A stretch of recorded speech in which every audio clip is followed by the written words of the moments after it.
Hello Mila, hello Jack, hello everybody else who's watching, and welcome to Storytime with Grandad.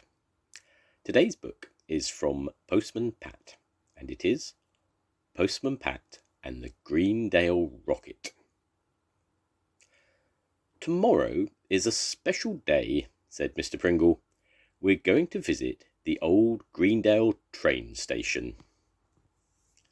Mr. Pringle says the station hasn't been used for years and years, said Julian excitedly when he got home. I'm going to write a letter to my pen pal Mira in Pencaster and tell her all about it. I remember your granddad talking about the station, and a train too, sighed Pat. It used to bring in the post from Pencaster. I bet it's in a right old state now.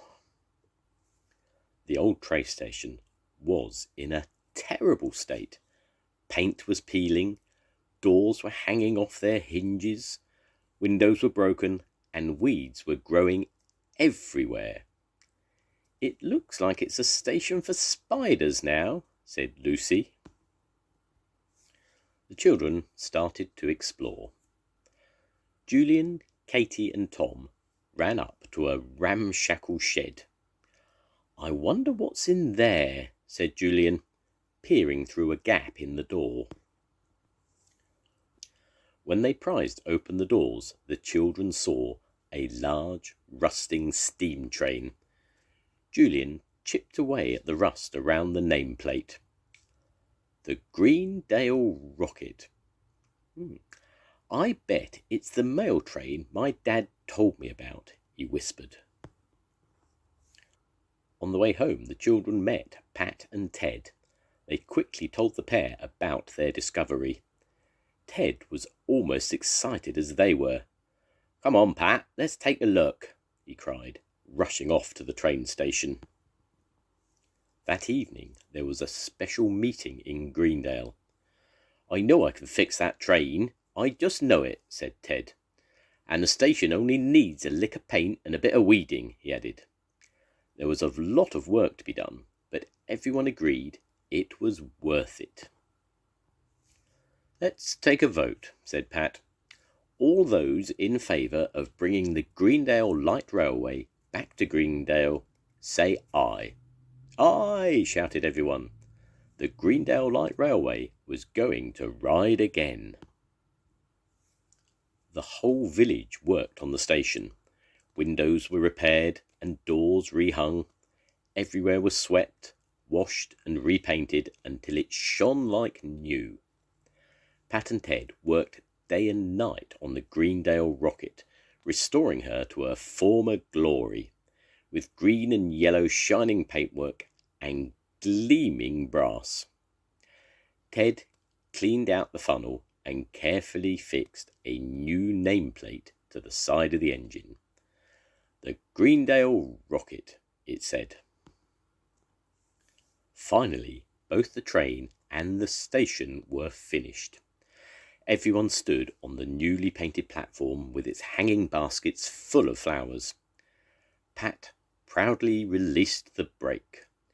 Whoosh went the steam, but the train didn't move. Oh no, cried Julian, it's not working. Pat and Julian walked home sadly. I'm sorry, lads, said Pat. I don't know what's wrong with her. It's the grand opening of the train line next week, replied Julian. What are we going to do if the train isn't working? What we need is someone who really knows about trains, sighed Pat. Julian had an idea. The next morning, as Pat and Ted walked onto the station platform, they heard a strange banging noise coming from the Greendale Rocket. Hello, called Pat nervously. A head popped out from the cab. Hello, he replied. I'm AJ. AJ explained that he was Mira's father. Julian had written to Mira, telling her about the Greendale Rocket. He knew I was mad about trains, you see, continued AJ. And I think I've found the problem, he added, pointing at the engine. Welcome aboard, said Pat. It was the day before the grand opening, and grey storm clouds were gathering over Greendale. Mira and her mother Nisha and her baby brother Nikhil had come to look at the Greendale rocket. AJ beamed with pride as the train steamed down the platform. Kerrunk, kerrunk! The rocket ground to a halt. Not again, cried Julian. The storm broke. Heavy rain drenched the villagers as they dashed for home. Pat, Ted and AJ stayed on to work on the rocket. Julian was worried about Jess.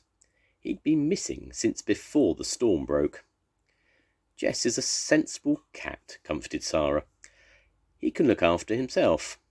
But Julian was still worried. The storm raged all night. It brought down trees and telephone lines, and the Greendale Canal burst its banks. The next morning, Pat tried to fetch the post from Pencaster in his van. It wasn't easy. Whichever route Pat tried, he found the way was blocked by floods or fallen trees. He gave up and returned to the post office. It's no good, Mrs. Goggins. The roads are all flooded, he gasped, as the wind blew him into the post office. At least you tried, Pat, she replied, looking out at the storm. Suddenly, Pat had an idea. The steam train, of course, he shouted, rushing out of the post office and leaving behind a very confused Mrs. Goggins. Ted and AJ had just finished working on the rocket when Pat arrived in his van. Quickly, Pat explained his idea.